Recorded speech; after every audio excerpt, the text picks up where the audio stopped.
So hi, I'm Carrie Harvey. I'm the Chief Executive Officer of Innovation Saskatchewan, and I've been with the organization for about coming up 5 years, with the last 2 years being in the role of CEO.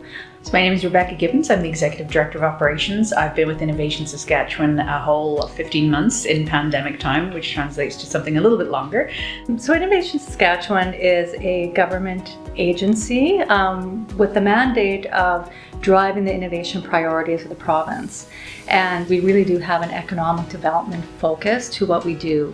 And we do this through working with a whole number of stakeholders, from large research institutes, post-secondary institutes, all the way to smaller organizations like collabs, and here our technology incubator in Saskatoon, and Cultivator, our technology incubator in Regina, where they focus on supporting the growth of startups. And so, what that looks like is funding to the research institutes. So things like VITO, the CLS, Canadian Light Source. We've got also startup tech companies, funding them through individual programs that Innovation Saskatchewan offers, as well as also administering a tax credit to be able to encourage investment in the sector as well. So we actually cover quite a broad base.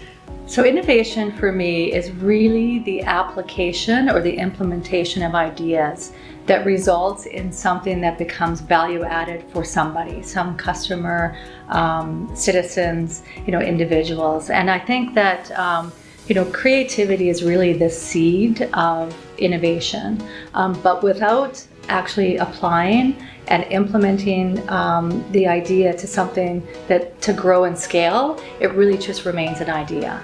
People in Saskatchewan have always been innovative. When you look at our agricultural sector, our mining sector, we are a province full of entrepreneurs.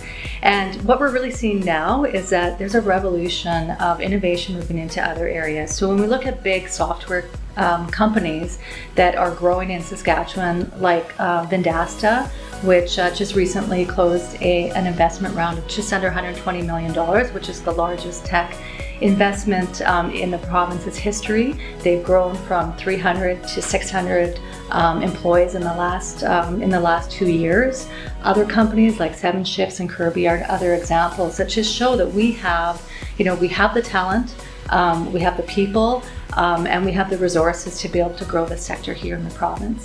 And this is just also important from the growth plan target goals that we have, with the government of Saskatchewan. We want to be able to triple the tech sector by 2030. And, that's something that I think, as Carrie's mentioned, is very, very exciting. And so, what we want to do is we basically want to leverage the strategic advantages that we have here in Saskatchewan. So whether that's, in health sciences, whether that's in ag tech, as you're seeing a lot of emergence in clean tech as well, and less, reliance on, natural resources or in the oil and gas sector. There's a huge potential and opportunity to be able to leverage the resources that we have, particularly on the technology side, and to be able to grow the tech sector like that, to make Saskatchewan, a destination for that research, that development, and that commercialization of technology.